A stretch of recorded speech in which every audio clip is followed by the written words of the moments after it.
since you hit play on Wife Teacher Mommy, the podcast today, I want to make sure that you know that our free self-love challenge is happening in February 2024 right here on the podcast. The goal of this challenge is to make creating an intentional practice of self-love even easier than ever simply by plugging in your earbuds and listening for about 10 minutes per day. But for the full experience, you're going to want to get the scorecard so you can enter the giveaways, get the daily journal prompts sent to your inbox, and join us for the live wrap-up podcast recording. Yes, you get to join me in the studio and record the podcast together live. It is all free. Go to wifeteachermommy.com/self-love challenge to sign up. Again, it is completely free. You'll get a daily reminder with the free 10-minute coaching each day and your journal prompt, and you will see a transformation over these 14 days. It is not only going to impact your relationship with yourself, but as I'll teach during the challenge, it is going to impact every single other relationship you have in your life, your relationship with other people, your relationship with teaching. That energy is going to impact every single other aspect of your life. So sign up at wifeteachermommy.com/self-love challenge. It's free. Now let's get to the episode. You are listening to episode number 40 of Wife Teacher Mommy, the podcast, How to Encourage Positive Behavior with JoAnn Crohn from No Guilt Mom. Do you have a hard time getting your students to behave in class or your own children to do their chores? Keep listening to learn what to do and what not to do.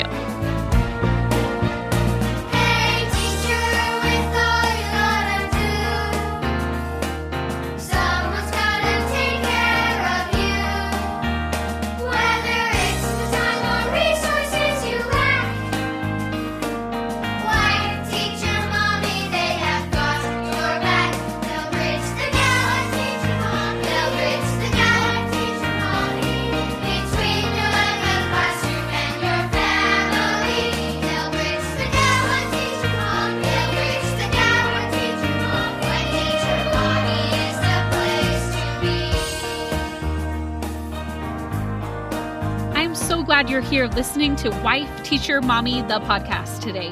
I'm your host, Kelsey Sorensen, a former elementary teacher turned homeschool mom. Whether you are a teacher or a homeschool parent, my goal at Wife Teacher Mommy is to provide you with both teaching ideas and mindset tools to help you live your absolute best teacher life.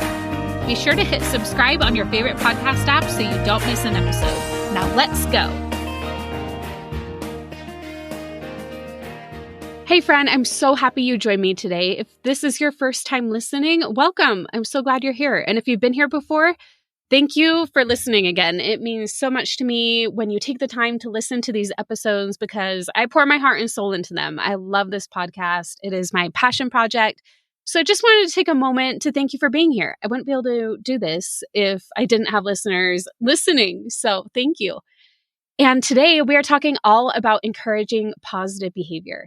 And this has been a big topic lately. We recently had an episode where we shared all about the gaps in education. I had a 2-episode segment. They were episodes number 31 and 33.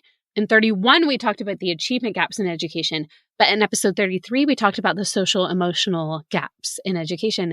And those, we had even more responses. We had so many teachers, and I shared their experiences in their own voices. Be sure to listen to that episode if you haven't yet. But today we're talking all about kind of what to do about it. How do we encourage positive behavior, even if we are seeing these gaps, no matter where our kids, our own kids, or our students are at? How do we encourage them to have positive behavior in a positive way? We had a great conversation and even some fun tangents and asides that I think you'll enjoy and find helpful. And before we begin, let me introduce our guest. So JoAnn Crohn is a master's in education.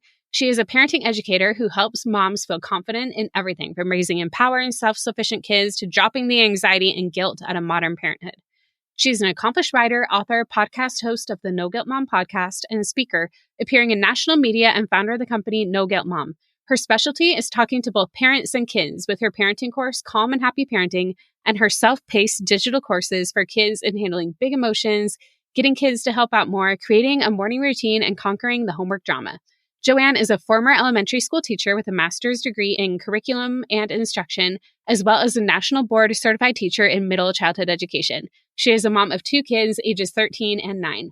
So JoAnn, as you can see from her bio, her professional bio, she is a wealth of knowledge in both education in the classroom and in parenting children. So I'm super excited to be connected with JoAnn. We've known each other for a little while. We've connected in some Facebook groups. And recently she asked me to be a speaker at a free summit she's putting on. And I'm so excited and honored that she invited me.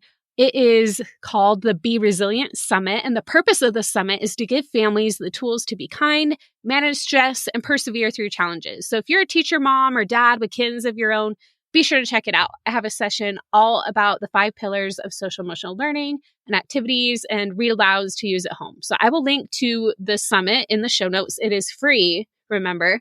So be sure to check that out. And let's get started with the interview.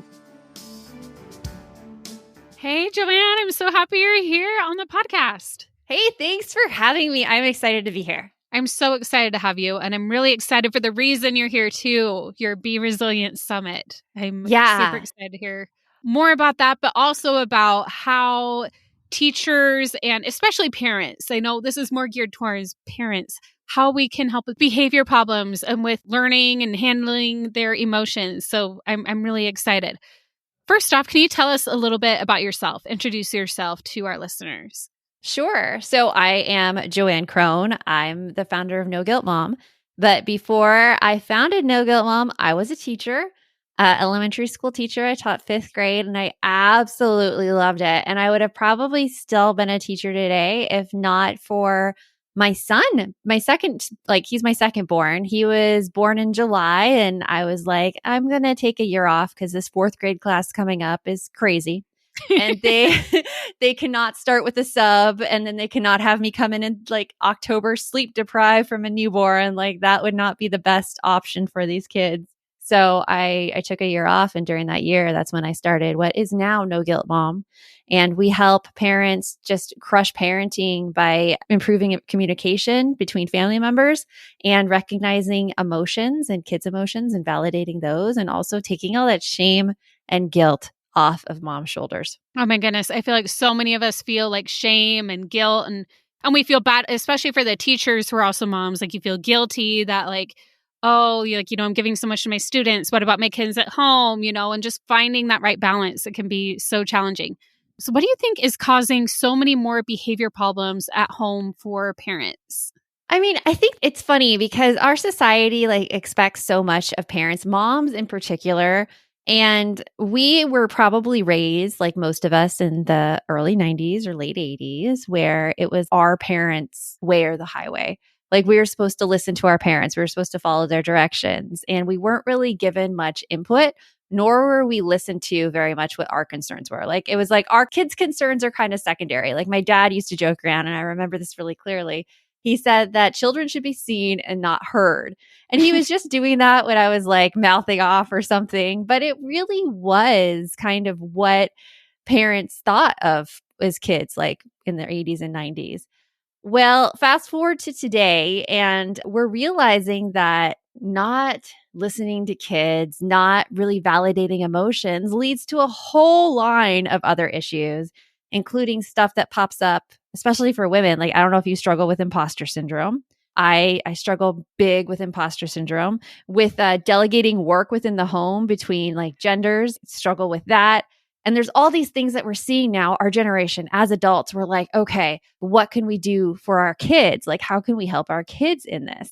And so when we see like more behavior problems in the home, we really want to think about, okay, well, why is this behavior happening?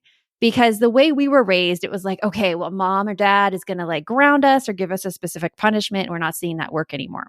And what we really need to do is figure out, okay, what is the issue here? What is holding our kids up? What is the conflict? And how do they view the situation?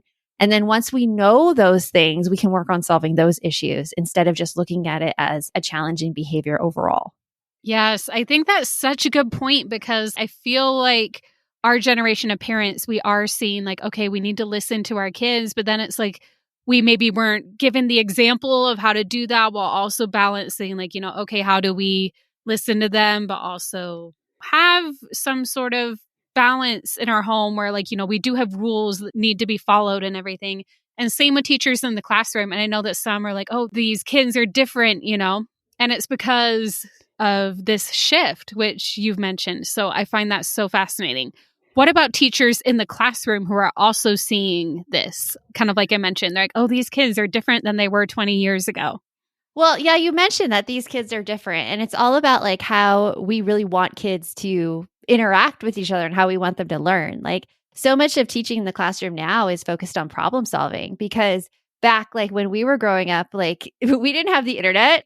I mean, it was just coming out rather, and it wasn't used to the extent that it is right now. Like, I mean, I remember I had Prodigy with like the dial up, and then we had AOL and like yes. all those great things, but it wasn't like the whole world in our hands. Like we could look up any question at any time. So the fact like regurgitation that we did when we were kids, like it's just not needed now. Now we focus on problem solving and creativity. And when we look at problem solving and creativity, it's not so much that we're raising like factory workers like it was even before our generation, but we're really raising creative problem solvers. And with creative problem solvers, they do not listen to authority. We don't want them to just listen to authority mindlessly. We really want them to interact and we want them to reason. And so when we see that kids are different today, we're seeing that. And we're also seeing probably that a difference in attention spans. Because, yes. Yeah, I was just like talking with my daughter yesterday and she's 13. She's a freshman in high school. And she's like, Mom, can I show you this video? And it was to the Cell Block. I can't remember the song, but it's a song from Chicago, the musical Chicago. And she's really into dance. And I'm like, yeah, like you should sit down and watch Chicago with me someday. She's like, Mom, I don't know, a whole movie? I get bored during whole movies. I'm like, are you kidding me? Like a whole like, she's like, I can't sit still for 3 hours. And I'm like, but you can. You like go short after short after short on YouTube. So true. Or like episodes of TV as if that's different. Yeah. Yeah. And she's like, oh, but a whole movie, Mom. But I think it's like true for everybody. Like all of our attention is shifted, right? Like it really has for me. Like I mentioned the whole episode on TV. Like I don't know if I have time for a movie before bed, but I have time for a TV show. And then we'll watch 3 episodes or that's as long as the movie would have been, Yeah. It's like the terms of commitment. Like I cannot commit to you being focused for an hour and a half on the same storyline, but give me just a little taster. And then I may like decide to re-up every 30 minutes and it'll be fine. So funny. What have you heard that teachers are saying? Like, how are kids different? Because I've been out of the classroom now for, my son is 9. Yeah. So, and we talked about this a lot. We did a 2-episode segment about the gaps in education. So we talked about the learning gaps, then we talked about the social emotional gaps, and we had actual clips from teachers talking about what it's like. So if you are listening and you haven't listened to those, go check those out. But a lot of what was said is that, one, the kids academically are behind, but even more so are the social skills, especially where with COVID, students were out of school for a while and maybe they were like out and back in and online and wearing masks, and it's impacted some of their social skills. So that is a lot of what's being seen right now. And I think a lot of the problems with social emotional skills that we've been seeing are leading to behavior issues in the classroom. So like we're seeing more students like talking out of turn. My daughter is really struggling with that herself. And a lot of students just not even knowing appropriate classroom behaviors. But I know, and this is something you mentioned, and so I want to ask you, how do you think chore charts for parents with kids at home or clip charts for teachers at school, how do those hurt kids' behavior in the long run? So for like chore charts and stuff, I'm like all for writing down the chores and making sure like people do them in the house. But reward charts and rewarding for doing it is something completely different. For instance, in my classroom, I used to have a clip down chart for behavior. Like, and you've probably seen these. And you're like, yeah, the clip down chart. Where like you got the green, you got the yellow, or you got the red, and the red meant a call down. And, I even like for a semester or something, every time a kid talked out of turn, I'm like, okay, well, you have to go clip down. And we rationalize this as being, okay, they're getting feedback on their behavior and they're quote unquote taking responsibility over their behavior. And they are able to move up versus like the pulling cards or whatever we were doing before that. Yeah, like they're able to move up, but did they? Did they ever move up? no, like the system didn't help the kids who were really struggling. And usually those kids were struggling with things like sensory issues and social emotional learning, or learning to like speak when it's their turn, or learning to read the cues in the room for when it's an appropriate time to ask the question. Like all of these skills that could be broken down and taught, but we don't necessarily know it at the time, nor do we have time in the classroom to teach it. Mm-hmm. So when I was a fifth grade teacher, I remember we used to be like just praising the kindergarten teachers at the beginning of the year, because they were the ones who were getting all of the kids acclimated to school. They took these new kindergartners who had never been in the classroom before, and all throughout the year, they were teaching kindergartners how to like raise their hands to ask a question or sit down for like an extended period of time. And they taught the skills very explicitly and in a logical manner. And now it's like after kids have been out of the classroom for that long, it's almost like they need to be retaught those skills. Mm-hmm. The things that kindergarten teachers were doing all along, like all teachers have to somehow pick up that skill set to teach those explicitly when they're dealing with increased pressure from their administrators to get the test scores higher and all of these other things. So it's crazy. It's crazy the amount that's put on teachers in the classroom. Yeah, it really is. And there's just so much that goes into it too, because there's the behavior problems. We're like, okay, we don't want to do clip charts or whatever. What do we want to do? You know, it's kind of like figuring that out. So do you have any suggestions for that? It's so hard because the ideal situation would be that teachers first don't have as many challenging behaviors to deal with per teacher, you know? So it's like putting 30 kids in a classroom and having one adult have to get to know all those 30 kids, get to know exactly what those 30 kids need. Like it's a recipe for just disaster and failure because it's impossible. The best thing, like I would say, is that, and something that I wish I had done differently as a teacher, is instead of going to those kids who are the most challenging behaviors, and I mean, as teachers, you know the kids that are your most challenging behaviors. They're the ones like you talk about at home every night. They're the ones whose names you remember for years. Instead of like always using the school discipline procedure, ours was think time or going to an administrator, I would have tried to dig down a little bit more with those kids and ask them questions and like figured out exactly like what their struggles were and what their, as Dr. Ross Green calls it, their lagging skills were in the classroom. Like, could they not manage transitions well? Could they not read social cues for when they were supposed to ask a question? Like, what were those skills that they were missing? And then figure out a way to teach those skills, or figure out a way to like get together with my grade level teachers and decide and collaborate on how to get those skills to our students instead of just relying on this punishment and consequence system that we did. Yeah. So like finding the root of the issue and addressing that is what can help. And it's not easy in any way. It's not easy. We have a program called Calm and Happy Parenting where we teach parents how to like drill down and find out what's underneath the iceberg. And that iceberg theory is like, we see all these behaviors on the surface. We see like maybe the talking out of turn. We see the defying us. We see the yelling back. Those kind of behaviors are just the top of the iceberg. But underneath the iceberg are all of these other issues that if we don't figure out those, like we'll never see the top of the iceberg actually improve. And those issues are things like, could be as simple as the kid's hungry or they're angry or lonely or tired, that HALT acronym.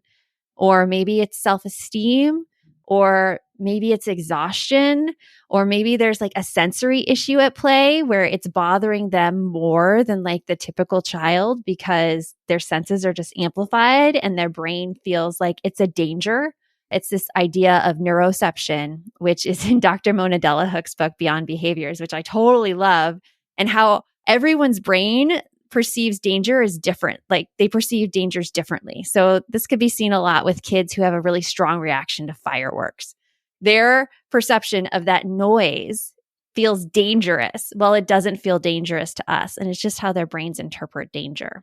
So figure out those things and working with the kids on coping mechanisms and skills to address those things at the bottom of the iceberg so that the behaviors that we see, the yelling, the talking out of turn, that those will decrease over time. And they'll also form a better relationship with us as adults because we're getting to know them and we're actually helping them with whatever they're struggling with. And we're showing empathy and care instead of just handing down a consequence.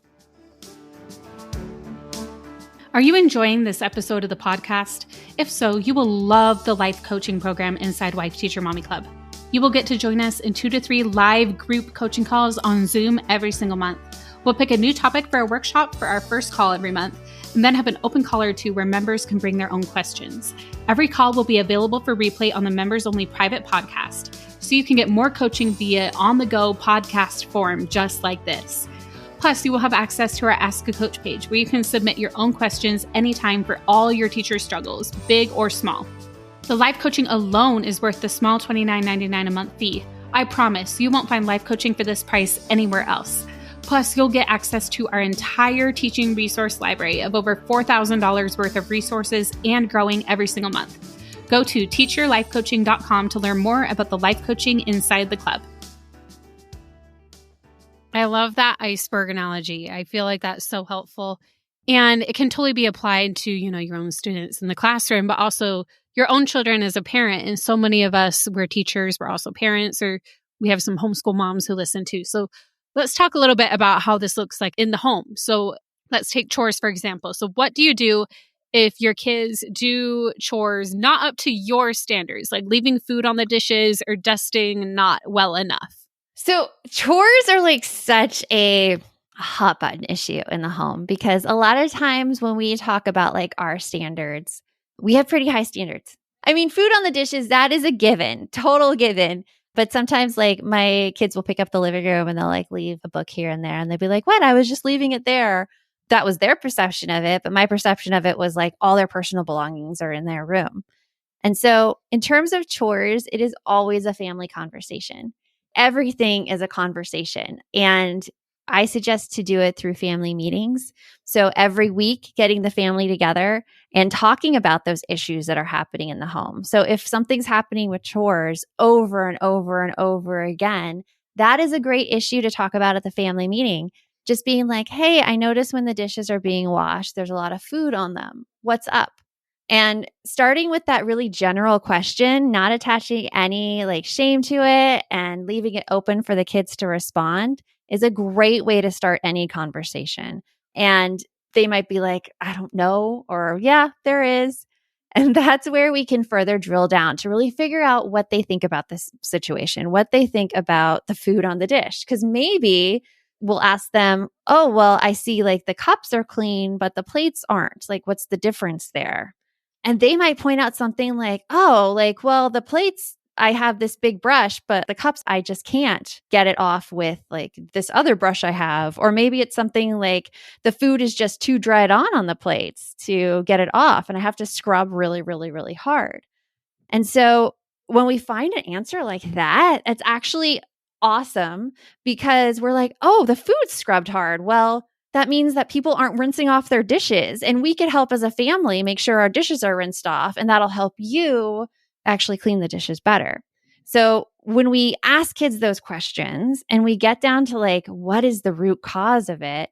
We actually help solve it versus just giving a consequence and being like, oh, well, you have to keep scrubbing and scrubbing and scrubbing until you get it off. It becomes a collaborative thing versus a kids in it all by themselves thing, which I think that's how I felt when I was a kid. I felt like I was in it all by myself and I had to figure it out. Yeah. And that's a struggle when you feel like you're in it all on your own. It's kind of like you mentioned the relationship matters more than getting things done. What does that mean?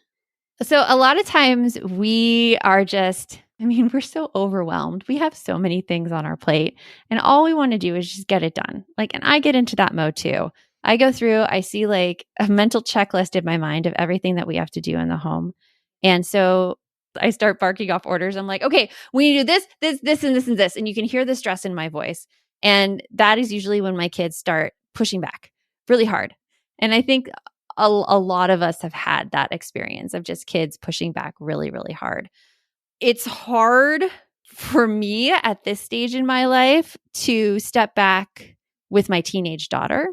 And I think that when our kids go through stages, like we'll constantly be up against another conflict over and over.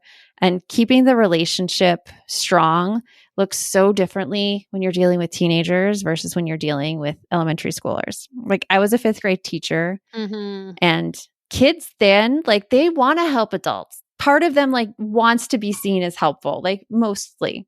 Teenagers are like, no way. Like you cannot tell me what to do. I will do my own thing. And it's like this shift in behavior. So I just want to like say to any parents out there with teenagers who are like struggling, the struggle is real. And keeping the relationship strong is more about boundaries with teenagers than trying to ask them more questions about why things aren't being done the way they should. Like, how old are your kids? Mine, they are 8, 6, and 3. 8, 6, and 3. Well, almost 3. Those are good ages. Yeah, they are. They're sweet. Love those kiddos of mine. We're not to the teenage stage yet, though. So I'm just like, preparing for that. It's like, it's not bad. There's many, many goods with it. It's just like, it changes your relationship with your child because before where I could have easily pulled out a when then with my daughter, I'll be like, okay, well, when the dishes are done, then we can go here. I pull out when thens with my teenager and she's like, fine, I just won't do it. And then she goes and slams her door to her room. And I'm like, great. This works great. Sounds like it.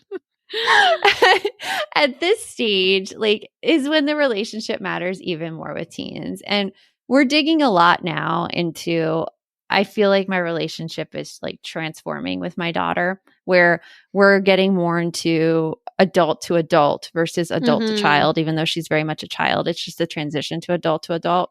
And so I'm sharing more with, hey, like I drove you around and really made your day happen yesterday. And now I am feeling used where I ask you to do something and you don't do it. And then she's like, and then goes to her room and slams the door again. And then like a few hours later, she'll come out and talk to me like reasonably. But it is constantly apologizing. It is constantly checking myself on my behavior and explaining to her the reasons behind my behavior versus me being totally in charge all the time with a teenager. We went a little off track, but I just want to throw it out to all those parents of teenagers out there. Like it is a transition period right now and it's going to get messy. Oh, for sure. That's what I hear. I was like crying in my room the other night. I'm like, I am so, like to my husband, I am so mad right now. I feel so disrespected. And he's like, yes. And as parents, it's totally normal to have those feelings and to get those emotions out and to vent to your partners and to vent to your friends because this is a trying time. For sure. So now what are some things that we can do, whether it's as a parent or as a teacher, to encourage positive behavior in a meaningful way? So it's always about leading by your own example. And it's such a sticky thing, but like kids watch you more than they listen to you. Mm-hmm.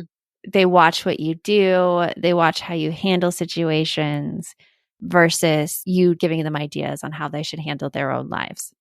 And so in some respects, like it's not to bring on any guilt or shame. It's really just to give you permission to focus on yourself. Like focus on yourself and focus on like your own moods and your own mental state. Make sure you get your rest and make sure you're having fun. Because when you do those things and you show your kids like what adult life can be like versus focusing on them and trying to control how their life should be, it works out so much better and you're a happier person as well. So show them how fun it could be and remind yourself that you have permission to spend time on yourself and is actually like the best thing you can do for your kids. I love that. And I was actually listening to a conference a few days ago. One of the things they said that really resonated with me was, and it was a little bit extreme, I will say that, but he was talking about a form of child neglect is by neglecting yourself. And oh, I know who that is. That's he was talking to Ed Milet. Ed Milet, yes, it's Ed Milet. I loved him. He was so good. But the way he said it was pretty extreme. But that's why it hit me so hard. Is that it was like, you were neglecting your children by saying that, oh, you can do anything you want, but then yourself, you are holding yourself back or whatever. So yeah. When I first heard it, like there was a twist in my gut there because I'm like, okay, here you are, a guy saying this to women. Right. I don't think you know the whole scope of things here. Yeah. But it did make me think, I'm like, yeah, I do want to show, especially like, where you talked about like things can be a bit different for boys and girls. I want to show my daughter that she can, do whatever she can do. So, I mean, that was a little bit of a tangent off what you said, but no, it's totally right, because I mean, I didn't want to have kids when we got married because I saw my parents always stayed home. They didn't have much of a social life outside of their kids. And I'm like, that's not what I want my life to be like. And so my husband was the one who really wanted kids. And I saw the potential, like what it could be when we went to go visit some family friends and saw them have great, fulfilling lives outside of parenthood. So like it is real when parents give up their entire lives for their kids, and kids see it and it makes a mark on them. So what we do when we give up all of our fun activities to make sure like our kids get all the extracurriculars, or we give up our sleep, or we give up the things we love just because it'll be a quote unquote inconvenience for our family, kids see that. And so it's so hard because we also, like, I don't know about you, but I find myself falling into those traps that I saw modeled for me, because that's immediately where your brain goes. You go back to what you know when things get hard. And I constantly have to push against it and figure out how to do the things I want, or even figure out what I even want, because that seems to get a little weird in terms of like when you have everybody asking you questions to do things all the time, like all your kids, and it's hard to place yourself as a priority as well. Yes. And I think this kind of leads perfectly into your Be Resilient Summit. Like, why did you create it? Who is it for? Tell us about it. So the Be Resilient Summit, I'm super excited about. It is all about tools to deal with stress and to talk about emotions, and also how to persevere in those moments where you come up with a challenge. I struggle with anxiety. I didn't get diagnosed with anxiety though until after the birth of my daughter. And then once I started reading like strategies that help, attending therapy, like there's all those tools out there that I wish I would have known earlier. And the Be Resilient Summit is all about that. We brought together 26 experts who are talking directly to kids, you included. I'm so excited to be part of it. So fun. And talking directly to kids and parents together about these strategies that you can use, like when you're upset. Like we have Debbie Chamberlain talking about breathing. We have Jill Krause, who like is an OG blogger. She was Baby Rabies, if you remember that blog.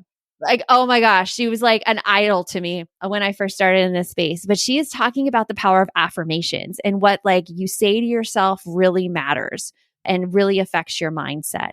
To like Ned Johnson with test anxiety and how to conquer test anxiety for high schoolers, to tapping with Damiana Endor. And like, there's so many great things in this summit that families can learn about and do right away, that gives them the tools to like manage those stressful situations, but also to know that they are not alone in their feelings, and they are not alone when they think they're being hard on themselves, that so many people fall into that.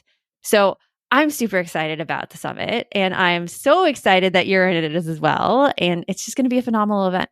I'm really excited to be part of it. And as soon as I heard about it, I was like, oh, this is going to be so fun. Because usually I'm talking just to the grown-ups. But, as a former teacher, I love being able to talk to the kids too. So we were able to kind of do these videos that are for like the entire family. So whether you watch it on your own or with your children, or even if you show some of the videos like to your class or whatever. Mm-hmm. Yeah, it's such an incredible event. I'm really excited for it. And it's free. Absolutely free. We're going to link to it in the show notes so you all can go grab your free ticket. Although I highly recommend the VIP pass. Oh, yes. Because we have so much fantastic stuff in there, and you have a bonus. Yes, we do. And it's going to be a really great time. And our VIPs are treated like rock stars during the summit. Like we have special family hour sessions for them and workshops, and they get all their questions answered before everyone else. Oh, that'll be so awesome. I cannot wait to see people in it. I cannot wait to start the event. I think it's going to be phenomenal.